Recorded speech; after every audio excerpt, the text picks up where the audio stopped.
For today's webinar, entitled 3 Steps for Transforming Social Media into Your Best Performing Lead Generator, CPAL is joined by founder of Accelerate Media, Jason Foley, and our very own Jacob Jackson, Marketing and Communication Manager at CPAL. Following this discussion, there's going to be a brief product demo by our CTO, Amar. So thank you everyone for joining. If you have any technical difficulties, just let us know in the chat. And for now, I'll get started. So before we jump into the webinar, I just want to cover a couple of housekeeping items. So first, each webinar will be recorded and available on demand through CPAL's website. A follow-up email will be sent to all registrants with the recording, the presentation, and any other relevant material. Second, we are going to have a live Q&A following the presentation. So all participants have entered the webinar muted, so please enter your questions either in the chat box on the right-hand menu or in the questions box, and I'll address the questions to the different panelists. That's all from me, so now it's my great pleasure to introduce our presenters for today. So first we have with us Jason Foley. Jason spent his 20s hiring companies to help with various marketing initiatives. He found that most digital agencies are either old school, who just hire a developer or two, or they're a bunch of developers who hire a copywriter and an account rep. So these agencies consistently let him down, and as a result, he decided to start his own marketing company in the digital space, focused on delivering results. 12 years later, Accelerate Media is now a highly successful marketing group based in Rochester, New York, with clients around the United States. Jason, welcome. It's great to have you here. Thank you. Our next panelist is Jacob Jackson. So Jacob is the Marketing Communications Manager at CPAL, where he's responsible for a range of external-facing activities, including public relations, analyst relations, CPAL branding, event marketing, and, of course, social media. Jake was able to transform CPAL social media into their best performing lead generator, resulting in a 15% overall increase in leads and a 78% reduction per cost per acquisition. In his free time, you can find him on the soccer field or enjoying a nice cup of coffee in a local cafe. Welcome, Jake. Finally, no problem. Finally, our demo will be given by Amar. He's going to join us halfway through, but I want to introduce him now. So Amar joined CPAL in 2011, where he was tasked with building an internal database of the most sought-after profiles on the market. Little did anyone realize this database would evolve into one of the most versatile and efficient HCM systems on the market today, CPAL ATS. Amar is known for his amiable demeanor and continues to shape the future of CPAL in the industry today. So at CPAL, we're excited to hear from such industry experts. And with that, Jake and Jason, I'm going to pass it off to you guys. So first, we want to talk a little bit about a social media presence versus social media marketing. What's the difference? Because a lot of companies, they hear about social media and they think of how many likes they have, how many followers they have, how much engagement rate they have on their posts and things like that. So a social media presence is those things. It means regular posting, getting likes, gaining followers, direct messaging in your platform, theme days like Throwback Thursday or contests, and that also includes like communities, groups, and even getting a little bit into marketing where you do like promoted posts. And that's what most people are familiar with when they talk about social media. We're going to talk today about social media marketing, which is different. It's different in that we are targeting audiences that you don't know or haven't interacted with in any way. We're going to look for, we're going to provide content that's a lot more geared towards buying activities. So actually getting them to do something that will impact directly profit, and ask for more direct engagement that brings ROI. So things like form fills and getting new leads. And also we can optimize these campaigns for trackable return on investment. So rather than, oh, we had a 70% engagement, that's great. Or, you know, these types of things that they're useful, but they're hard to track down to how much you spent to how much you got in return. A bit of a confession, social media was something that I was very soured on early in my career. We hired various social media quote experts, and they talked all about the social media presence side of things. And it was very difficult for us to provide companies good return on investment. Not that the presence doesn't have its place and it can't work well for certain companies, we found that it was very difficult to get that ROI. But the social media marketing side of it is much different, and we've seen some of our best return on investment in that side of things. Great. So as Jason mentioned, today we are really going to focus on social media marketing, not so much on the present side, but more heavily focused on how exactly you can turn social media into one of your best lead generators. And just like Jason, if I saw this headline, 12 months ago, I might have been a little bit hesitant, but over the past months, I've helped create these campaigns from the ground up.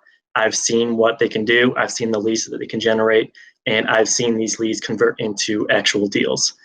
So I'm a strong advocate now for social media marketing and the many different steps it takes to really pull it all together and drive some great results, which we're hoping that we can kind of shed some light on these different steps to you today, so you can actually, go ahead and set up some of your own campaigns moving forward as well. So today we are going to focus on the 3 primary steps you need to do in order to set up these campaigns and actually start some social media marketing for yourself in your own company. First, we're going to be talking a little bit more about the targeting functionality you have on both LinkedIn and Facebook. It's a bit interesting because there are some situations where you can do this on LinkedIn, but not that on Facebook, and vice versa. So we'll kind of break down all the different, nitty-gritty details in regards to how you can target, who you can target, and everything in between. And let's face it, I think we've all been there before, where we've had a conversation with a friend or colleague about a product or service, and then all of a sudden, bam, it's all over our news feeds. Like for example, yesterday, if I was talking to Jason about a new coffee maker, chances are today when I check out my LinkedIn news feed or my Facebook feed, I'm going to see some ads for coffee makers. So both, it might be a little creepy, but it's also really intriguing. So we're going to focus more on the intriguing side of things, how that targeting happens, and how you can actually utilize that type of targeting for your own marketing activities.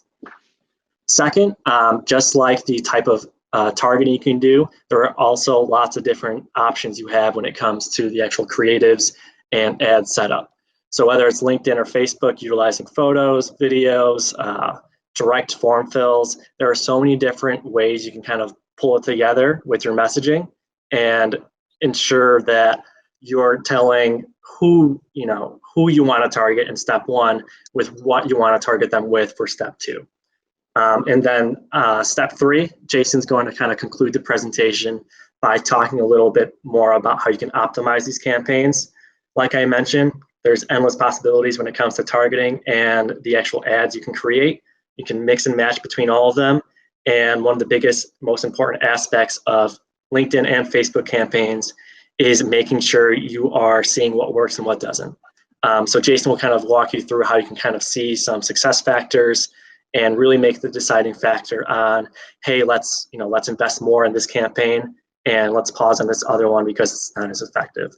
So really getting the most bang out of your buck with these different type of campaigns. And with that, I'm going to go ahead and jump right into understanding targeting with LinkedIn. On the left side of your screen, you're going to see a bit of a laundry list when it comes to different targeting options you have on LinkedIn. Instead of reading this laundry list, I'm actually going to jump directly in LinkedIn Campaign Manager. So you can actually see how it looks in the back end.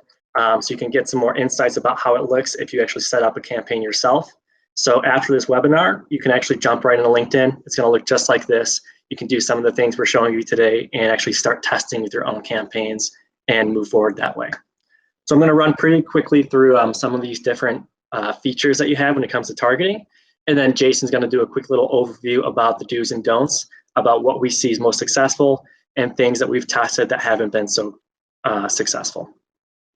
So right off the bat, when it comes to targeting, you can see that there is a location focus where you can basically designate a specific location of where you want to target your audience. You can get very broad when it comes to overall countries or continents, but you can also get very specific. Like for example, if I wanted to target a specific city in New York, Rochester, New York, I can target and make sure that individuals that I'm targeting only reside in Rochester, New York. So you can have a lot of fun when it comes to that type of targeting moving forward with specific ads that you have. But where it gets really interesting is when you get down here to the narrow icon. When you click narrow, you essentially have two primary options. One of them is labeled audiences, and one is audience attributes. And this is where the fun really comes from. The audiences is essentially utilizing contact information that you already have. So for example, you're gonna see a few options on the right where there's list upload, lookalike, other retargeting, and so on and so forth. For example, list upload, essentially what LinkedIn allows you to do is upload your own Microsoft Excel list with contact information of prospects you have. So hypothetically, let's say we have a list of 5,000 prospects that we want to get our message out in front of. We'll upload that list on LinkedIn, and LinkedIn will automatically match these contacts with current existing LinkedIn accounts. So let's say I upload a list of 5,000 contacts, as much information as I can with first name, last name, their company name and title. The more information I have, the better LinkedIn is going to match that list. What's also interesting is that LinkedIn offers a lookalike audience option, where essentially LinkedIn will take that list that we just created and create a whole new separate list of individual profiles on LinkedIn that they think best match that list we uploaded.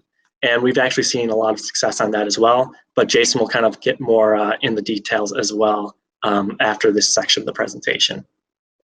Lastly, before I jump over to the attributes, one of the interesting options you have on LinkedIn is retargeting.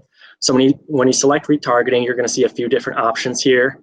You can essentially follow individuals based on specific activities that they perform. For example, if they're visiting your company LinkedIn page, you can ask LinkedIn to ensure that you're targeting those individuals that showed some sort of general amount of interest to follow them along to nurture them towards a specific call to action as a piece of content, white paper, demo, anything in between. And that's not only just for your company page on LinkedIn. You can also target specific attendees for LinkedIn events that you host, as well as individuals that fill in specific forms or have even visited specific landing pages on your website. Now, when we get to the audience attributes option, you will actually see a few more specific and more personal types of targeting. You'll actually see the option for company, where you can actually select a specific range of industries that you wanted to target, specific followers or connections, or also very, very specific. You can search company names. For example, if we search CPEL, we're going to see the company page with about 200, 500 employees. If I select them, I am now targeting the employees of that company. So this is a very powerful tool. If you have a good idea about what type of companies you want to target to get your message in front of, LinkedIn will definitely be one of your best friends in regards to making sure you get in front of those people. Other than specific company, you can see there's also a few nitty-gritty details, even as specific as the age range or the gender of the individuals, the degree that they may have gotten or the school that they've studied at, or one of my favorite functionalities is by targeting a specific job title. And something to keep in mind is that all these different functionalities and targeting options work together. So let's say I am targeting CPEL. So I'm going to be targeting 250, 300 employees, but I really only want to get my message in front of the key decision makers. What I'm going to do is after I select CPEL, I'm going to select job titles and call out specifically who from this company I want to get my message in front of, which in many cases might be the CEO, the president, and things along those lines for who I really want to get my message in front of by job title. And last but not least, before I pass it over to Jason to elaborate a little bit more about what we've seen has been most successful and least successful, is these member groups. So what I like to do when I set up LinkedIn campaigns as well is that regardless of who you are, regardless of what industry you're in, chances are you're going to be a member of specific groups that you're interested in.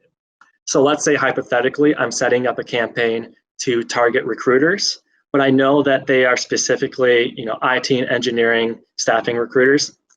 What I can do is I can just search, and LinkedIn will populate any relevant member groups. And right here, for example, I can see that there's a member group for US IT staffing recruiting professionals. And if you hover over this question mark, you're going to see how many members within each of these groups there are. In this case, there's about 800 members. I'll go ahead and add that to the targeting. and I'll begin to start, targeting those 800 members with the message I want to tell. So like I mentioned, there's lots of nitty-gritty combinations you can get when it comes to LinkedIn targeting, but we have seen some areas be a little bit more successful than others. And with that, I'm going to pass it back over to Jason to share a little bit more about the do's and don'ts about what we've seen on LinkedIn. Thanks, Jake. Yeah. So a few things that Jake touched on there's a lot of options in there, right? So we want to talk about what things we've seen success with CPEL and with a lot of other companies, and what things we've seen that are mistakes in setting things up. The first one, and this is actually step one of any campaign, this is why I put it here, even though it's a little bit about targeting, a little bit about the ad, but you want to make the conversion metric. It's going to ask you, do you want brand awareness? Do you want video views? Or do you want a certain like form fill or visit to a website? You want to make it as conversion based as possible. That's going to allow you to really analyze your audience. Just because an audience engages with it doesn't mean it's a good conversion metric for you. So that's first thing very important about targeting your audiences, so you can track ROI back based on what happens with those targeted audiences. Secondly, you want to target as specifically as possible, especially out of the gate. You want to start with very specific audiences that are separated, so that you can understand if this audience works for your particular campaign. You may think just by the name of an audience that it's going to be great, but it may be people that are interested in the subject because they're trying to sell to that group versus it actually being a member of that group. So you want to be very specific when you target. Do upload the contact lists. LinkedIn's very good at matching contact lists. And then with those contact lists, as Jake said, you can match lookalike audiences to those. And the same with companies, like doing company lists and using those. It's a very good way to target when you know your specific audience. And in that way, LinkedIn is unique. There's really not another platform that you can do that on at this level. The other thing that Jake touched on, which is very useful, especially for staffing firms, is filtering by job titles. So you can target very specific range of job titles. You do want to use an exhaustive list. Like, don't just pick one job title and assume that it's going to get everything around that. You want to use similar job titles to that and take some time searching on that. The other thing about targeting is you want to test interests. In the don'ts, I say don't lump everything together. So you want to create different groups for each of these different audiences, because you may think just because somebody's interested in something that it's going to convert well. And some people may have said, oh, I've tried LinkedIn or I've tried Facebook advertising and it didn't work. Well, it only takes one bad group to make 3 good groups perform terribly. So if you haven't separated those different interest groups out in the setup, then you're going to end up with not understanding your audience, not understanding which audiences work. And then the last thing, lookalike audiences. We like lookalike audiences, but we try to always make sure we're confident in the source audience first. So test your contact list first to make sure it's a good list for you. Then use the lookalike, or try an interest group and then try the lookalike after you're sure that particular interest group is a well converting campaign for you. On the don'ts, similarly, don't just accept brand awareness or video views as a successful campaign. If an agency or somebody is trying to sell you, oh, we'll just get good brand awareness out of this, that is not a good end goal. Even though it could be an ancillary goal, it could be, yes, it cost us this much per lead, but we also got a lot of brand awareness with it. It goes into the equation, but it shouldn't be the end all be all. And then don't make assumptions on demographics. It's something I've seen often where people are like, oh, I'm pretty sure we want this age group, or we want this, this certain thing. These campaigns or these tools are set up to really allow you to test and make sure things work or don't work. So it allows you to test a lot of your assumptions just as opposed to just making them. Then another don't in terms of targeting is don't let your audience get stale. You get a frequency rate on ads. So after they've seen an ad, 20 times, you may need to add to that by doing a lookalike audience at that point. or you may need to try to look for other interest areas. Because that's one thing about social media and targeting is it is a limited group, which is great because you're hyper targeted. You can't assume that that group is going to perform indefinitely. It's going to get stale if you don't continue to refresh it. And then the last thing is you can exclude audiences, and this can be important for performance, especially if you have users on a platform or you have people that are already associated with your company. You want to exclude them because they'll click on your ad just as a way to get to your site. So you don't want to pay for them. And also on social media, you usually pay by view, not by click. So even if they're not, just paying for those views is a waste of money. So these platforms do a really good job of allowing you to exclude certain audiences. Great. So now I'm going to transition a little bit more so on the Facebook side of things when it comes to targeting options. Just like before, I'm actually going to jump directly within the Facebook Business Manager so we can take a look at how this targeting works. I'm going to work a little bit more quickly through Facebook just because there's so much overlap between the two platforms. But one of the things we hear a lot is when it comes to B2B companies, a lot of business owners and marketing managers assume that, hey, it's B2B, there's no place for us on Facebook. I strongly disagree with that. We've seen proof otherwise. It's definitely worth exploring and testing out because Facebook does lead to a great amount of cost-effective leads. It's just that you have to get a little bit more creative when it comes to the overall targeting. Just as everyone on this call probably knows too, LinkedIn is a much more business-oriented social media platform where they'll be focusing more so on their day-to-day business lives, where on Facebook it's more so focused on a personal life basis, where instead of talking about the recent promotion I got, I'm sharing pictures of the new puppy I got. It's more so focused on kind of personal attributes rather than very career-oriented things. And as we can see on the targeting aspect of things too, you can see that the targeting that Facebook offers is actually more so focused on a personal basis rather than company or job title and things along those lines. You still can, of course, target by job title and things along those lines when it comes to Facebook, but much more so, it's more heavily focused on kind of like the interests and behaviors of users rather than the career that they actually perform on a day-to-day basis. And one thing to kind of add on to that as well, we're all people, right?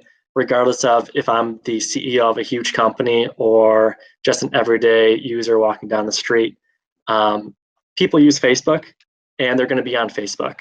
So if you target correctly, you're going to get your message in front of the right people, not only on LinkedIn, but Facebook as well, and really nurture your messaging to get in front of the right people to eventually generate qualified leads in great amount of numbers. So a little bit different than LinkedIn, how we kind of saw how it broke up as audience and audience attributes. Facebook allows you to kind of be a little bit exploratory, where you can type in different interests and it kind of shows you which category it's really under. So for example, if we're looking for a recruiter, if I type in recruiting, we can see some job titles, we can see employers of certain organizations, we can see schools and interests. Many times there are some high-level interests that we might not even think about.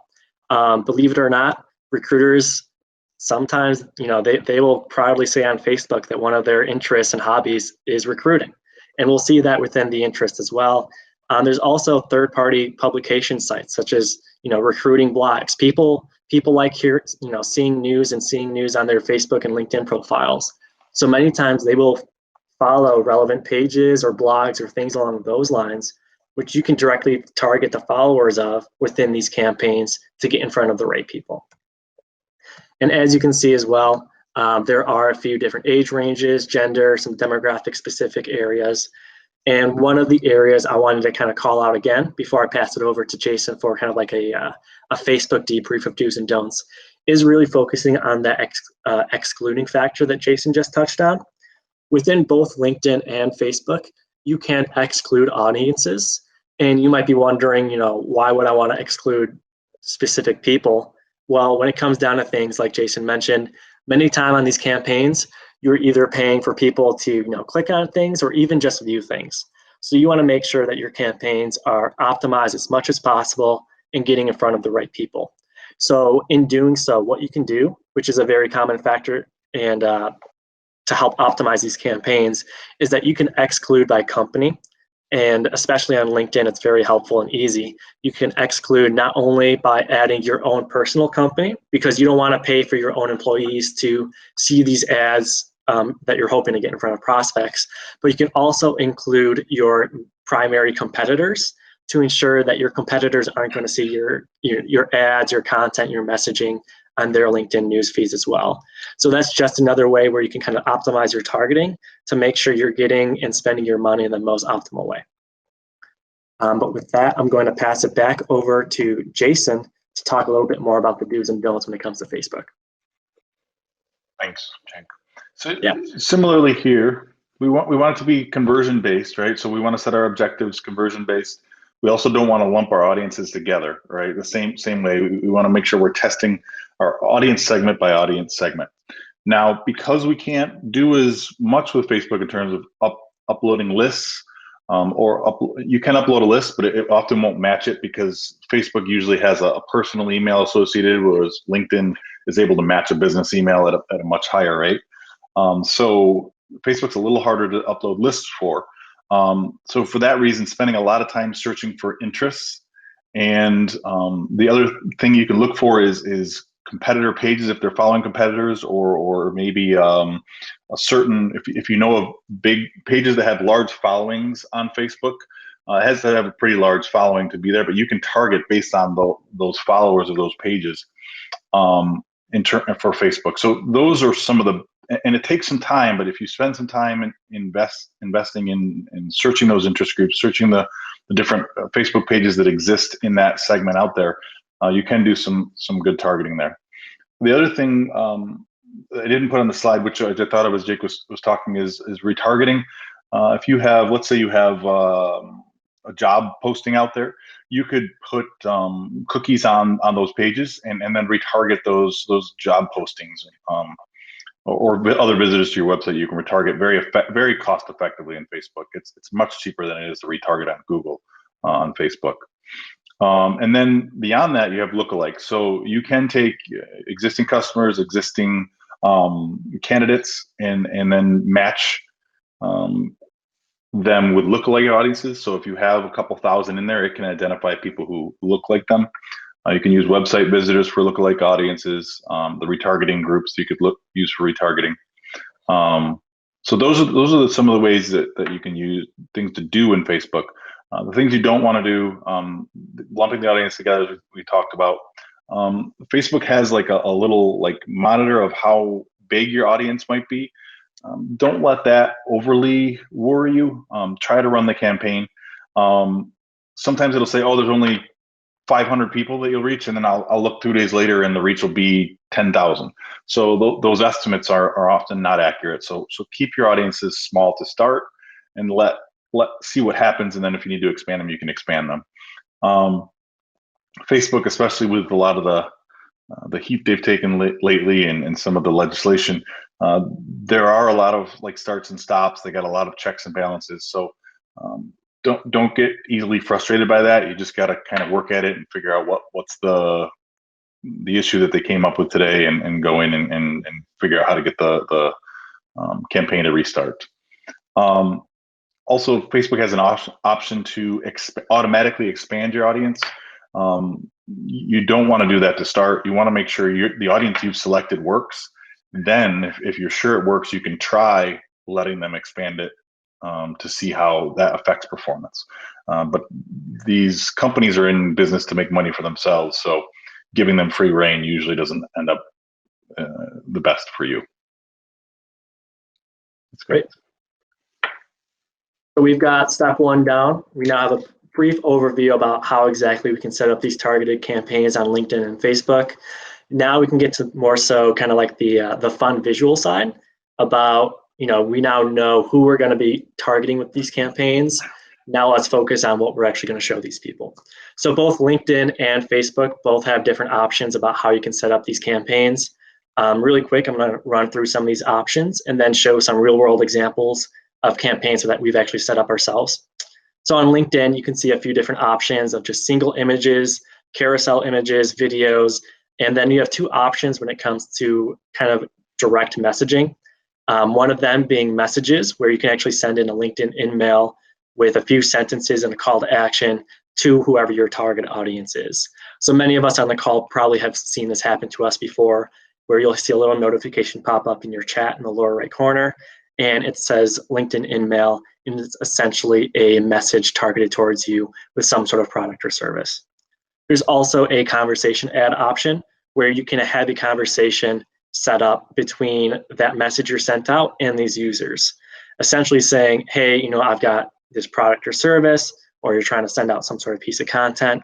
There's two different call to actions that you can select, and essentially an automated AI bot will kind of continue the conversation with these individuals that will lead them to specific call to actions and workflows that you prepare to ensure you kind of get them to the right piece of content that they're looking for.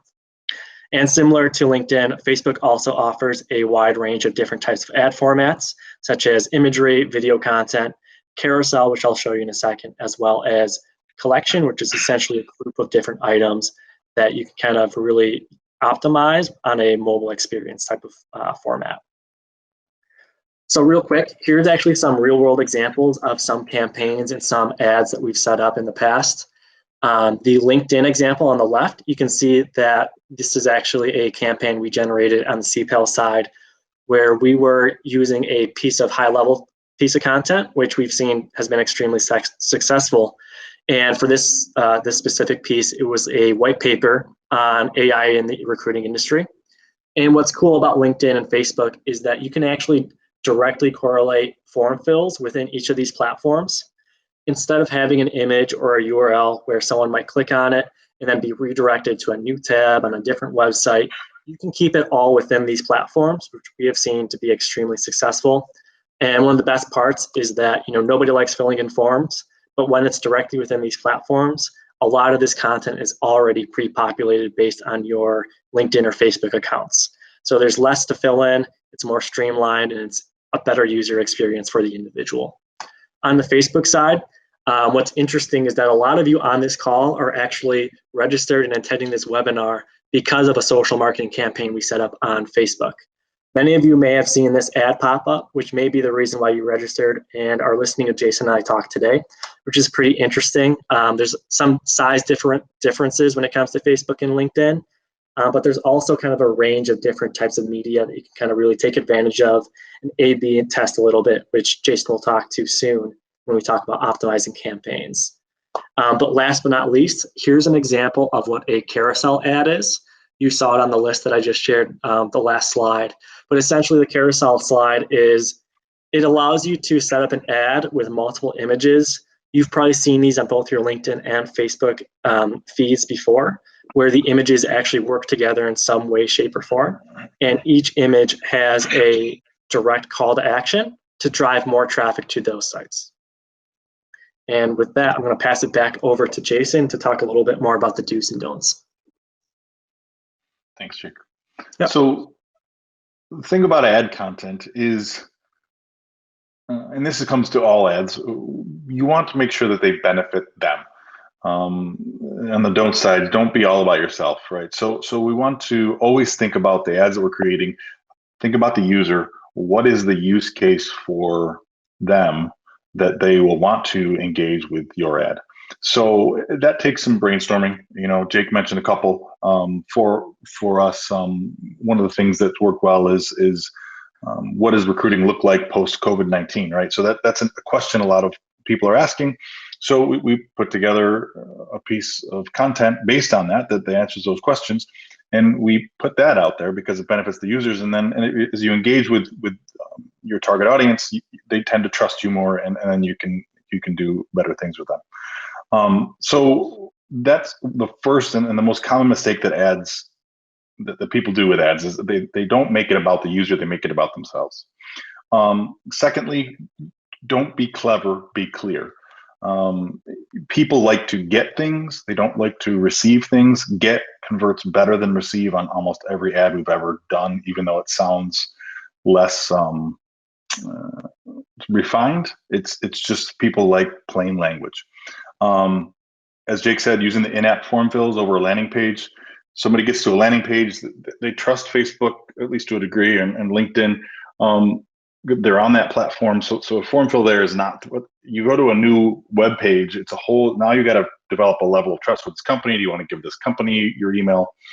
So the conversion rate is going to be much higher if you can use the form fill on the site, as Jake had said. Making sure everything is in sync. What that means is your message and your creative, your call to action, they all need to make sense together. And on the flip side, I said, avoid randomized ads, right? So like Jake talked about the carousel in terms of making something in sync. Probably for a recruiting agency, a carousel doesn't make a lot of sense, right? But if you're doing ads for a restaurant where you want to show menu items, then it makes sense, right? So you want to make sure everything just makes sense to be in sync. Also, you want to make sure that your placements that you're doing, that the ads make sense, right? You can put a static ad in the video feed, but it's not going to convert very well. You need to have a video to be in the video feed. So you'd want to uncheck video if you're not going to be, if you don't have a video to show.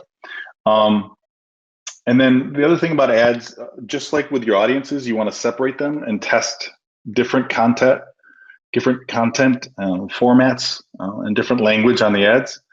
And you want to do that systematically. And I'll show you an example of that later, where it's important that you understand first that the audience works, then which ads work best with this audience, and to ultimately achieve what your best formula is for return on investment. And then with Facebook in particular, videos work very well. So if you can come up with an interesting video or something that grabs attention, they tend to engage better than static content on that medium. On the flip side, in terms of ads, you want to look at where the ad shows and make sure you don't just blend in. You always want your ad to stand out a little bit. You don't want to have, if you're in a blue background, you don't want to make your ad blue. Don't let them automate the placements, which I touched on before, and stay away from the randomized ads, which again, where they often will serve what they feel is best, which is many times not best for you. So make sure you've thought everything through and don't take the lazy way out of just saying, I'll just throw a bunch of stuff together and see what sticks. Then the last thing is letting your ads get stale. You're going to have, on these social media platforms, you're going to have a finite audience. So you want to make sure that after a certain amount of time, you can see how many times they've seen ads, your audience on average. You want to get new content in front of them. And even if you don't have new content per se, you can just refresh it by getting some new images. So that if they've seen an image 15 times, you put a new image out with your ad, they may pay attention to that ad again. So those things are very important in terms of understanding how to make content work.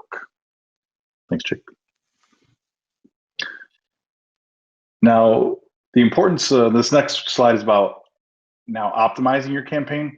So here we're going to talk a little bit about that setup that I had talked about. So if you look at the picture on the right, these are groups and they're set up separately. We could have very easily just put all these groups together when you go in your setup, but by setting it up as a lookalike for the website, lookalike for leads we've received, we set an interest group and then limited that interest group by the job title.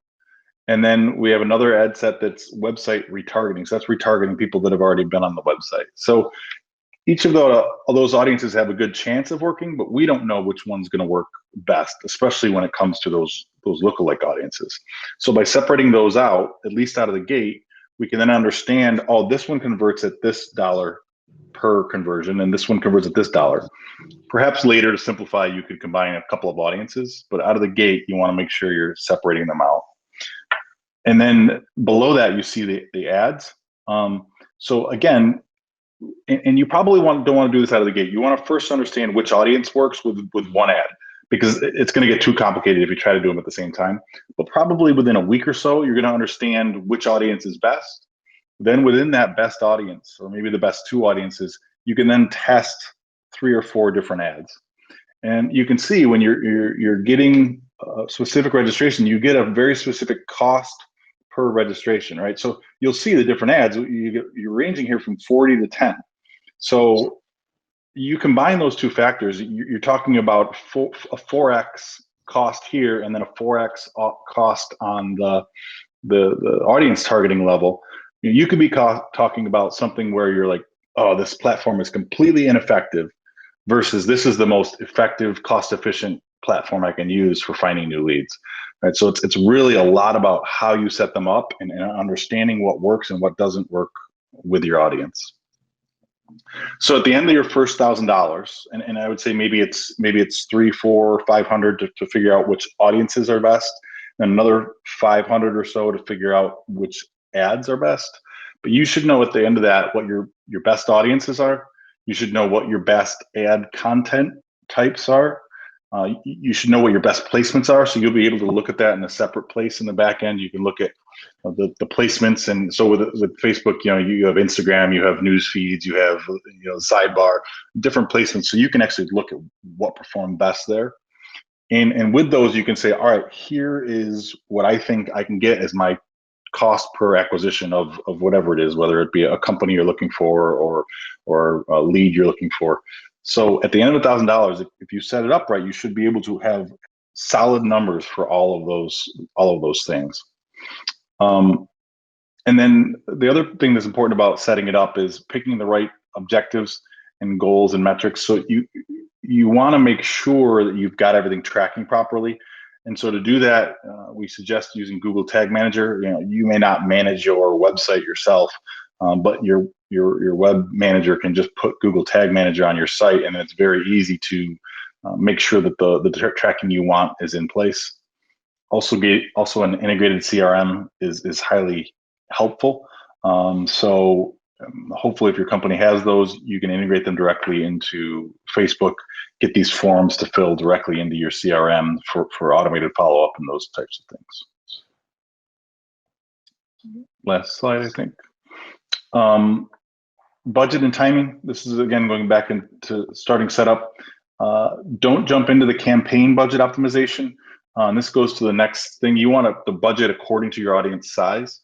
So if you do the campaign budget optimization at the top level, you can't then, when you split out your audiences, you can't say, okay, I only want $20 a day to this one, 50 to this one, and 80 to this one based on the size. And the reason you want to do that is if you had them all at 80, you could be showing one group, you're showing your ad 100 times a day, and the other is only you're showing your ad once a day. So budgeting according to the size is very important. And then in terms of not doing the budget optimization out of the gate, again, maybe later, once you're sure of your audience and stuff, let Facebook spend away. But out of the gate, you want to control that spending to make sure you've got the right targeting done. And then looking at the timing of ads. So we want to make sure that we're looking at 2 a.m. You probably, if you're running an online gambling establishment, 2 a.m. is a great time to show your ads. If you're looking for the best candidate to be a CEO, it may not be the best time at 2 a.m. to look for that particular candidate. We've talked about making sure that you're not over targeting with the same ads. And the last thing I would say is work within their system, understand their system. People get frustrated very easily, or they're like, oh, I know Google, I'm used to that. You've got to take each system for what it is and to learn how to work within it to get the best results out of it. I think that's it for my slides for now. Okay, great. Thank you, Jason, and thank you, Jake. That was a really good presentation. We really appreciate it. So instead of having a demo today, we had a very active audience, both in our chat function and in our Q&A function. So we're just going to hop straight into the Q&A, Jason and Jake, just to put you guys on the spot, because I really want to make sure that we get through as many questions as possible. So with that, I am just going to jump right in. So our first question is from our chat. And it says, out of all the campaigns you've run, which do you think were the most successful and which were the least successful and why? So a big success story that you've had and a total flop of a failure that you've experienced, and what were the key lessons? Jake or Jason, whomever wants to take that. Yeah, I'll take a quick stab at it and then pass it over to Jason if he wants to add on to it.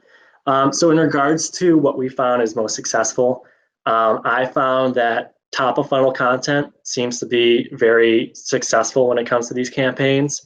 So rather than pushing, a high detailed free demo at these, individuals before they may not even, they might not even know who you are or what you do, it's better to more so focus on the high level stuff that might be something they're interested in. Like the artificial intelligence report we shared, that was probably one of our most successful campaigns that we've ran, as well as kind of like what Jason just said, it's all about timing as well. Our best performing campaign was actually a webinar replay on the impact of COVID-19 on the staffing and recruiting industry. So, think about relevant events, think about what people actually want to read and learn about, and utilize that within your campaigns, because it's going to lead to a lot more leads. Even if it's super top of funnel, you're starting to create that relationship, and then you can just nurture it moving forward. But at the end of the day, you want to create these relationships with people. So if it's a top of funnel piece of content, in order to do that, then that's what you've got to do. Great. Jason, anything to add? I think maybe just 2 rules of thumb. I think usually the targeting is really going to impact if you can find, and there's some times you just can't target the right audience, and if you don't think you can get the right target, it's probably not going to be hugely successful. And then the other side is you need to have, it probably needs to be a position or something you're selling that can justify the cost, right? It's going to have a certain, $40, $60 cost per conversion. So you've got to make sure you're selling something that can justify that cost in the end, or it's not going to be able to be a successful campaign. Great. Okay, picking another question out of our chat here. So Jason or Jake, what would you recommend is the best way to target potential clients in a certain geographical area? So if you're working within a specific location, how do you make sure that you're targeting within those parameters? Jason and Jake, yeah. I'll just start it off. Within both LinkedIn Campaign Manager and the Facebook Business Manager, I think it's actually the first option you have when it comes to creating these campaigns is based on location. And you can get very gritty. Like I showed, like the default was United States, but you can get very, very specific. Like I searched a specific city in Rochester. And honestly, if you tell your LinkedIn campaign, I only want people within this location, and then get to the whole aspect of, hey, I want these companies with these job titles, yada, yada. LinkedIn will read that and only target those specific parameters within that primary location that you set. So 100% you can get it very geographical focused, and both LinkedIn and Facebook allows you to do that. Great. Perfect. And maybe I just add, you got to be careful you don't get too small, because yes. Like Facebook in particular, they just won't even show your ads if your audience is too small. So you can sometimes use areas a little bit larger than a very fine. You can get as fine tuned as you want. You just have to make sure it's going to show your ads to the level you want. Good advice. Okay, so Jason, I think this is directed toward you just based on the presentation. So do you think that social media presence as opposed to social media marketing is a straightforward waste of money? Or like, what do you think? How much should people invest in social media presence as opposed to marketing? So I do think that the presence is important for a company. I think in terms of having good staff, good culture, those types of things, it's important. Credibility of the company. So it is important to that degree. Where heavy investment becomes questionable, I think, is when you start talking about some of the campaigns that go on, boosting posts, starting to focus so much on engagement and or a fixed number of likes. We had a client where we drove 20,000 likes in a month period, legitimate likes, and they followed them, and we were tracking everything back to the ultimate subscription to the site, and it was like the worst ROI we've ever seen. Even though it was a quote successful presence campaign, it wasn't a successful ROI campaign. So just balancing that is important. Yeah, and to piggyback off of that as well, when it comes to social media presence, you can do a lot of good work organically. You don't even need to spend money. If you organically share content, use the relevant hashtags, tag specific individuals on webinars or content that you create, that kind of social media presence can be built on organically too, which does not have a cost factor. It just takes some time to build that up. Great. Okay, cool. So a question from our chat. So based on your experience, what works best, LinkedIn image or message ad campaigns? So I think a static image versus an in-mail campaign. What's more effective? Jake, Jason? Yeah, I think it's pretty situational based on what you're trying to accomplish, what kind of call to action you're trying to do. Like recently we hosted an event, and anywhere you can get really personal, I think regardless, you want to get personal with the messaging, but I think you can get a little bit more personal when it comes to LinkedIn messaging and things along those lines. We've seen success from both. I think it really comes down to what you're trying to accomplish. And I think regardless, it's worth testing out both. That's the third step that we reviewed too, the whole optimization and A/B testing aspect of things. We've tried to test everything. I highly encourage everyone else to kind of test some of these different areas from the do's that Jason covered, because sometimes things that work great for us might not work as great for a specific, a different product or service or industry. So it's hard to give a yes or no answer to this one, just because I think it's so situational. But Jason, I'll pass it over to you if you have any feelings on that one. Yeah, that's absolutely the answer is both. Yeah. It's whichever performs better, and it's not that expensive to figure it out. And the piece of content you're offering, one may work better in a direct message, and one may work better in just showing them a picture that they can visualize it better. Yeah, that makes a lot of sense. Yep. And real quick, it's not expensive either. I mean, you with $100 you can figure it out. Maybe 200, but it's not that expensive to figure out which is better by testing both. Make sure you use the same variables. Make sure you're using the same audience, and don't change more than one variable, but just keep every other variable the same and let them run and see what works best. Great. Okay, one more question from our chat functionality, and then I think we have a couple in our Q&A, and then we'll close out. So the last one from our chat, how can we decide our budget when we're doing paid marketing for Facebook and LinkedIn? So what are the factors that you should consider when you're creating a budget for one of these campaigns? I can take this, Jake, if you want. Sure.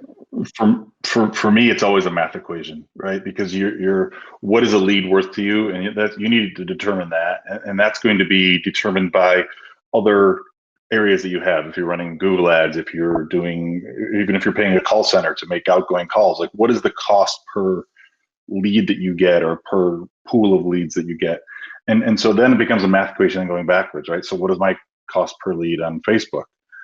And so once you understand that, is it better or worse than other things? And then it becomes a percentage of the overall budget, I think. So to me, budgeting is always a math equation. And as a marketer, it can bother me to say, well, I think it's $10,000 we're going to put towards this, which I realize boardrooms often want to do, but it usually should be what percentage of your budget is it that goes into it based on the effectiveness of it. Yeah, that's fair, but there are a lot of questions about budgeting in the Q&A as well, so glad we covered that. Okay, cool. So, sorry, let me get one more question here. Okay, so here, this is an amalgamation of a couple questions, but how would you approach using really different or eye-catching content on something like LinkedIn? So there's this idea of like a LinkedIn bomb, where essentially someone like takes a Snapchat video of themselves and introduces themselves and then runs that as a campaign. In your experience, does that sort of more fun content, does that convert better? Does that work better? How do you guys feel, as opposed to just like a static image with thought leadership? How would you guys approach that? It's going to depend on the product, right? If the product lends well, or even the audience you're looking for, or the culture of the company you're trying to represent, right? So that may work great for one company and maybe a horrible option for another. Again, it goes back to just test it. And you trying. The hardest thing we usually run out of. It's great that they got good ad ideas, because we usually run out of ad ideas before we run out of audiences. Right? So getting fresh content, you're probably going to use all those ideas eventually. Oh, we tried this, now let's try that. And so just keep the ad ideas running, test them out. Once you get one that works well, test the next one till it beats it, and then test the next one till it beats that. Yeah, and that's the great thing about both Facebook and LinkedIn. When you set up and run these campaigns, you can really see which ones are being effective or not. You see who's clicking on it, who's filling in these forums, who's interacting with the content, and everything in between. And what's great is, when you set up these campaigns, like Jason said, just make sure that the audiences are the same. If you change one little thing of the audience, the ad's going to be going in front of a different set of people, essentially. So just making sure that the targeting is consistent with these ads when you A/B test creatives is really important, because that's going to be the answer to your question for everything, whether it's personal video, static images, long-form video, short-term video. The answer is going to be with the numbers. The numbers don't lie. So set up these A/B tests and you'll have your answer. Depending on whichever one seems to be more effective is your answer on, hey, I'm going to invest more on this campaign type and maybe pause this other one for a bit, and vice versa. Great. Well, I think that's Jake made me think of one thing, if it's okay. Sure. I would recommend, and we never do this ourselves. Facebook has an A/B test function. I would recommend not using that, because they lock you into too many things. So you actually want to set them up yourself to be your own audiences. Just do them yourself with, here's the audiences with the same ad, then here's this larger audience that I'm sure works with the different ads. So do the testing yourself versus using their built-in function. It's a terrible function. I don't know why they built it the way they have. And it's very self-explanatory too. Like as a user, when you set up these campaigns, you're going to see the numbers right in front of you. So you'll be able to come to the conclusion pretty quickly without their automated A/B testing. So great. Well, Jason, Jake, I think that's all we have time for. So to all of our attendees, thank you so much. We're so glad you chose to spend an hour with us today. Jason and Jake, thank you. That was really informative. As we said before, there will be a recording that will be sent out to all of the registrants along with the PowerPoint presentation. If we didn't get to your question, or if you desperately need to reach us for anything, please feel free to reach out at contacts@cpal.com, and we'll get back to your email. So once again, Jake, Jason, thank you so much. To all of our attendees, thank you, and stay safe and stay healthy, everyone. Okay. Great. Thank you. Bye.